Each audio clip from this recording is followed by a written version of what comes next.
एक रात मैं मेरे दो दोस्तों के साथ बाइक से तेल गांव के जंगलों से गुजर रहा था। मैं बाइक चला रहा था। सुरेश और अजय मेरे पीछे बैठे हुए थे। पूर्णिमा की रात थी और चांद निकल आया था, इसलिए रास्ते पर थोड़ा बहुत उजाला फैला हुआ था। जंगल का रास्ता सुनसान था। रास्ते पर सिर्फ हमारी ही बाइक थी। अरे भाई, बाजू में बाइक लगा, अपन को बहुत जोर से सुसु आयला यार। मुझे भी टंकी खाली करनी थी, इसलिए मैंने बाइक रास्ते के किनारे लगाई। मैं और सुरेश रास्ते के किनारे चले गए और अजय दूसरे किनारे टॉयलेट करने के लिए चला गया। जब मैंने और सुरेश ने अपना काम कर लिया तो हम बाइक की तरफ गए, लेकिन हमने देखा कि अजय वहां पर नहीं है। हमने चारों ओर देखा, लेकिन हमें अजय कहीं पर भी दिखाई नहीं दिया। अजय भाई, कहाँ हो तुम? सुरेश ने अजय को आवाज देते हुए कहा, लेकिन अजय ने कोई भी जवाब नहीं दिया। मुझे लगा कि वो वहीं कहीं छुपा हुआ है और हमारे साथ मजाक कर रहा है, इसलिए मैंने कहा, देख भाई, अगर तू मेरे 5 गिनने से पहले यहाँ नहीं आया तो हम यहाँ से चले जाएंगे। और मैंने गिनना शुरू कर दिया। 1 2 3 4 5। तभी हमें जंगल से अजय की चीख सुनाई दी, भाई बचाओ! अरे मुझे लगता है कि वो हमें पोपट बना रहा है। नहीं सुरेश, वो सच में किसी मुसीबत में है, क्योंकि उसकी चीख असली लग रही है। तभी हमने अजय की एक और चीख सुनी। मुझे छोड़ दो, मुझे छोड़ दो। वो किसी से उसे छोड़ने की विनती कर रहा था। हम दोनों उसकी आवाज की तरफ जंगल में भागे। कुछ मीटर अंदर जाते ही हमें जमीन पर पड़े पत्तों पर खून दिखाई दिया। वो देखकर हम दोनों डर गए। अजय सच में किसी मुसीबत में फंसा हुआ था। वहीं जमीन पर खिसकने के निशान थे। हमने उन निशानों का पीछा किया। तभी अजय के चीखने की आवाज आई। हमने उसकी आवाज की ओर देखा तो हमें दिखाई दिया कि दूर एक काली साड़ी पहनी हुई औरत अजय का पैर पकड़कर घसीटते हुए ले जा रही है। हमने उस औरत का पीछा किया, लेकिन उसकी गति बहुत ज्यादा थी। देखते ही देखते वो जंगल में गायब हो गई। अजय दर्द से चीख रहा था, हमें आवाज दे रहा था। हम दोनों ने जमीन पर पड़े घसीटने के निशान का पीछा किया। वो निशान हमें एक कोठी तक ले गए। जंगल के बीचों बीच वो लकड़ी की 2 माले की कोठी बनी हुई थी। वो बिल्कुल पुरानी और उसके ऊपर पौधे और घास उगाए थे। तभी एक बार फिर से उस कोठी से अजय के चीखने की आवाज आई और बाद में एक गहरा सन्नाटा छा गया। जल्दी चलो, हमें अजय को बचाना होगा, मैंने सुरेश से कहा, लेकिन सुरेश डरा हुआ था। वो बस उस कोठी को घूरे जा रहा था। क्या हुआ? अरे जल्दी चलो। नहीं, हमें वहां नहीं जाना चाहिए, क्योंकि वो डायन है। क्या तुमने देखा वो अजय को कैसे घसीटती हुई ले गई? एक साधारण औरत ऐसा कुछ भी नहीं कर सकती। सुरेश घबराते हुए मुझसे बोला, अरे ऐसा कुछ नहीं है। पहली बात तो ये कि वो औरत है, आदमी हम नहीं जानते, क्योंकि हमने उसका चेहरा देखा ही नहीं है। ऐसा भी तो हो सकता है कि वो कोई आदमी हो जिसने साड़ी पहनी हो, और वो कोई पागल या साइको किलर हो। इसलिए इससे पहले कि वो अजय की जान ले, हमें उसे बचाना होगा। नहीं, मुझे नहीं लगता कि हम अजय को बचा पाएंगे। हमें यहाँ से अपनी जान बचाकर भाग जाना चाहिए। चुप हो जाओ। अरे यार, वो हमारा दोस्त है, हम उसे ऐसे मरने के लिए नहीं छोड़ सकते। चुपचाप मेरे पीछे आओ, हम उस व्यक्ति को सबक सिखाएंगे। मैंने उसे कहा। हम दोनों ने वहां पर पड़ी लकड़ियों की लाठियां उठाई और कोठी के पास गए। मैंने जैसे ही दरवाजा अंदर धकेला, अंदर से चमगादड़ों का झुंड उड़ते हुए बाहर निकला और सुरेश चिल्लाने लगा, देखो, मैंने कहा था ना, वो डायन होगी। डायन जहाँ पर रहती है वहाँ पर चमगादड़ होते ही हैं। और ये तुम्हें किसने बताया? मैंने मूवीज में देखा है। चुप करो यार और मेरे पीछे आ। ऐसा कहकर मैं कोठी के अंदर घुस गया। मैंने टॉर्च जलाई तो कोठी के अंदर चारों ओर मकड़ियों के जाले थे। सब तरफ धूल और मिट्टी थी। लकड़ी की कुर्सियां, टेबल सभी कीड़ों ने खा खा कर मिट्टी में बदल दिए थे। दीवार पे कुछ फोटो फ्रेम्स लगी हुई थी, जिसमें एक आदमी और एक औरत थी। उस पर भी धूल जमी हुई थी। तभी अजय बहुत ही खौफनाक आवाज में चीखा और अचानक से उसकी आवाज बंद हो गई। वो आवाज दूसरे माले से आई थी। जल्दी से मेरे पीछे आओ, मैंने सुरेश से कहा, लेकिन उसने मेरा हाथ पकड़ लिया। नहीं, ऊपर मत जाओ, वरना वो हमें भी मार डालेगी। घबराते हुए मुझसे बोला। मैंने अपना हाथ उसके हाथ से छुड़ा लिया और मैं दूसरे माले पे जाने वाली सीढ़ियों की तरफ भागा और मैंने देखा कि सीढ़ियों से खून बह रहा था और वो दूसरे माले से आ रहा था।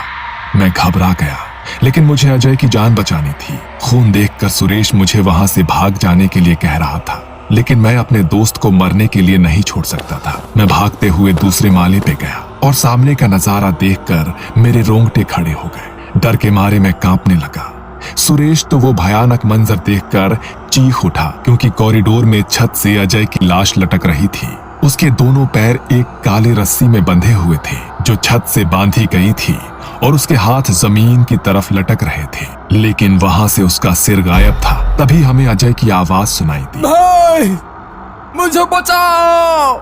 लेकिन ये कैसे मुमकिन है? अजय तो मर चुका है। शायद नहीं, क्योंकि इस लाश का सर नहीं है और इसके शरीर पर कोई कपड़े भी नहीं है, इसलिए हम नहीं कह सकते कि वो मर चुका है। अजय की आवाज एक कमरे से आ रही थी। हम लोग हाथ में लाठियां लेकर उस कमरे में गए। कमरे में अंधेरा था। हमने मोबाइल की टॉर्च से कोने में देखा तो कोने में वही औरत बैठी थी। उस औरत ने सिर पर पल्लू ओढ़ा हुआ था और उसकी पीठ हमारी तरफ थी, लेकिन वो औरत अजय की आवाज में रो रही थी। हमें कुछ भी समझ में नहीं आ रहा था कि क्या हो रहा है। कौन हो तुम और अजय कहाँ है? मैंने उस औरत से पूछा। तभी कोने में बैठे उस औरत ने मुड़कर हमारी तरफ देखा और सामने का मंजर देखकर हमारे रोंगटे खड़े हो गए, क्योंकि उस औरत का सर नहीं था। उसके हाथ में अजय का कटा सिर था। दोस्तों, मैं यहाँ हूँ। अजय का सिर हमसे बोला। हम जान चुके थे कि उस सिर कटी औरत ने ही अजय का खून किया है, और बाहर कॉरिडोर में जो लाश लटक रही थी वो अजय की ही है। वो औरत चुड़ैल या डायन थी, या रूह, या फिर आत्मा, ये तो हम नहीं जानते थे, लेकिन हम ये जानते थे कि वो इंसान नहीं है और हमारे खून की प्यासी है। हम दोनों बहुत ज्यादा डर गए थे। हम आंख फाड़ कर उसकी ओर देख रहे थे। तभी उस औरत ने अजय का सिर अपने गले पर लगाया। उसने अपने गले को कुछ झटके दिए और अजय का सिर अब उसका हो गया। उसके बाद वो मुस्कुराई और हाथ हमारी तरफ करते हुए बोली, मुझे मेरा सिर ला दो, मुझे मेरा सिर ला दो, वरना मैं तुम्हारा सिर ले लूंगी। ये सुनकर मैं और सुरेश वहां से उस घर से भागे। मैं जंगल में भाग रहा था, लेकिन कुछ दूर जाते ही मैं समझ गया कि मैं अकेला भाग रहा हूँ और मेरे पीछे सुरेश कहीं भी नहीं है। मैं कुछ मीटर पीछे चला गया। मैंने देखा कि सुरेश उस भूतिया कोठी की तरफ जा रहा है। मैं भागते हुए उसके पीछे गया। सुरेश, तू कोठी की तरफ क्यों जा रहा है? भाग यहाँ से, वरना वो तुम्हें भी मार डालेगी। लेकिन सुरेश रुका नहीं। वो कोठी के बाहर तक जा पहुंचा। तभी मेरी नजर दूसरी मंजिल की खिड़की की तरफ गई तो खिड़की में वो सिर कटी औरत थी जिसने अजय का सिर पहन लिया था, और वो मेरी तरफ देखकर मुस्कुरा रही थी। मैं जान चुका था कि उस औरत ने सुरेश को सम्मोहित कर लिया है और इसलिए वो कोठी के अंदर जा रहा है। वो अपने होश में नहीं था, तो मैंने उसका हाथ पकड़ लिया और उसे वहां से दूर खींच कर ले गया। लेकिन सुरेश ने मुझे धक्का मारा और मैं पेड़ से जा टकराया। मेरा सिर जख्मी हो गया और आंख के सामने सब कुछ धुंधला धुंधला दिखाई देने लगा।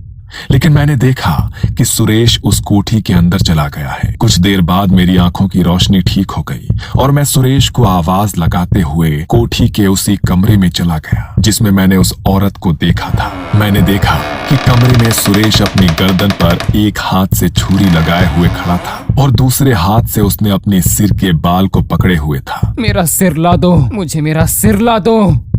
सुरेश अजीब तरीके से बड़बड़ाता गया और उसने अपने ही हाथ से छुरी से अपना सिर काट लिया और दाई हाथ में पकड़ लिया।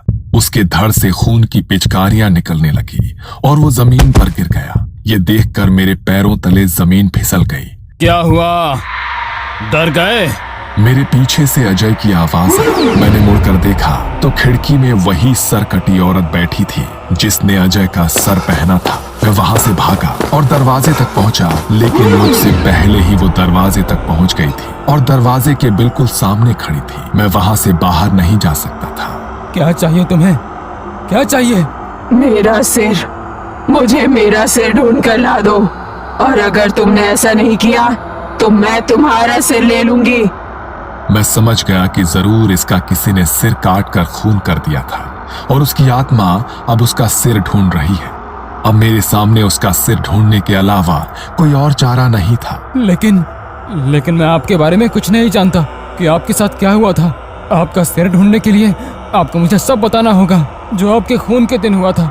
मैं मेरे पति के साथ समर वेकेशन पर यहाँ आई थी। हमने ये कोठी छुट्टियां गुजारने के लिए ली थी। उस दिन मेरे पति कोठी के पीछे वाले तालाब पर मछलियां पकड़ने गए थे। मैं कोठी में अकेली थी, तभी किसी ने दरवाजा खटखटाया।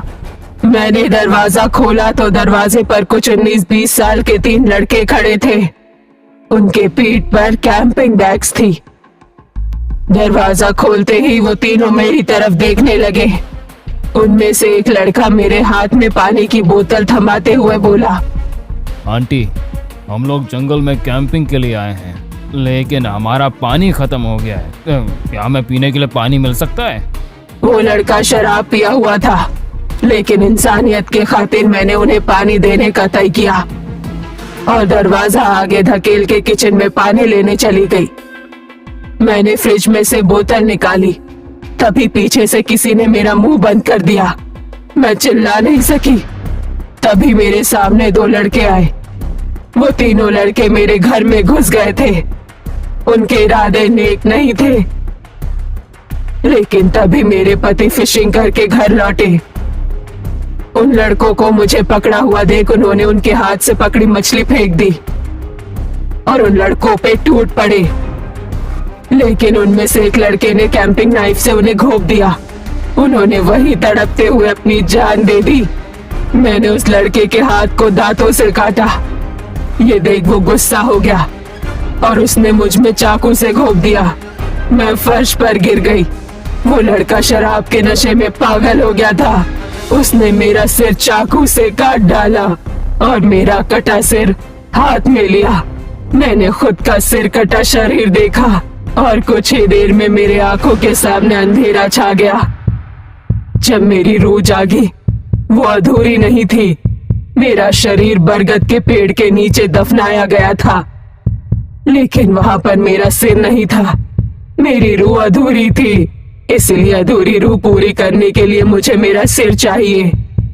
उसके बाद तुम्हें मेरे शरीर की हड्डियों को सिर के साथ जलाना पड़ेगा, तभी मुझे मुक्ति मिलेगी और उसके बाद अपने आप तुम मेरे चंगुल से छूट जाओगे। ये सुनकर मैं थोड़ा हैरान रह गया, क्योंकि उसकी बताई हुई बातें उसका सिर ढूंढने में मेरी मदद नहीं कर सकती थी। उसके बाद क्या हुआ? जब आपकी जान चली गई तब आखिरी बार आपने क्या सुना? वो मछली को फ्राई करके खाने की बात कर रहे थे। मैं कुछ देर सोचने लगा। आपने बताया कि आपके पति ने मछली फेंकी और इन लड़कों पे टूट पड़े। इसका मतलब कि उन्होंने केवल एक ही मछली पकड़ी थी। हाँ, सिर्फ एक ही मछली थी। हाँ, वो एक मछली खाने के लिए उन्हें काफी नहीं होगी, इसलिए वो जरूर फिशिंग रॉड लेकर मछली पकड़ने तालाब की ओर गए होंगे। और मुझे लगता है उनमें से एक लड़का आपका सिर हाथ में पकड़े तालाब की ओर ले गया होगा और उसी ने आपका सिर तालाब में फेंक दिया। मैंने अनुमान लगाया। उस वक्त मेरे दिमाग में जो कुछ भी आया मैंने उसे वही बताया। तो जाके मेरा सिर तालाब में ढूंढो। मेरे पास दूसरा कोई चारा नहीं था। एक नया इंसान तालाब पे किस रास्ते से जा सकता है, ये सोचकर मैं कोठी के पीछे वाले तालाब पे गया, क्योंकि वो लड़के भी उस तालाब पे मेरी तरह ही गए होंगे। मैं किनारे पे खड़ा हुआ। शायद उस लड़के ने इसी जगह से उसका सिर पानी में फेंका था। मैंने किनारे पे एक जगह खड़े होकर बोला। मैंने आजू बाजू देखा, वहां पर कुछ खाली नारियल पड़े थे। मैंने उनमें से एक सिर के बराबर नारियल उठाया और पानी में फेंका। उसके बाद मैंने उसके 5 मीटर के रेडियस में तालाब में डुबकी लगाई। 1.5-2 घंटे ढूंढने के बाद तालाब के निचली सतह में मुझे उसका सिर कीचड़ में फंसा हुआ मिला। उसका पूरा मांस मछलियों ने खा लिया था। मैं वो सिर जमीन पर ले आया। उसके बाद मैंने उस औरत की कब्र खोदी और उसके शरीर को सिर के साथ जला दिया। तभी उसकी आत्मा आसमान की ओर चली गई। उसके बाद मैं वहां से भागा और अपनी जिंदगी में उस खौफनाक जंगल की तरफ कभी नहीं गया।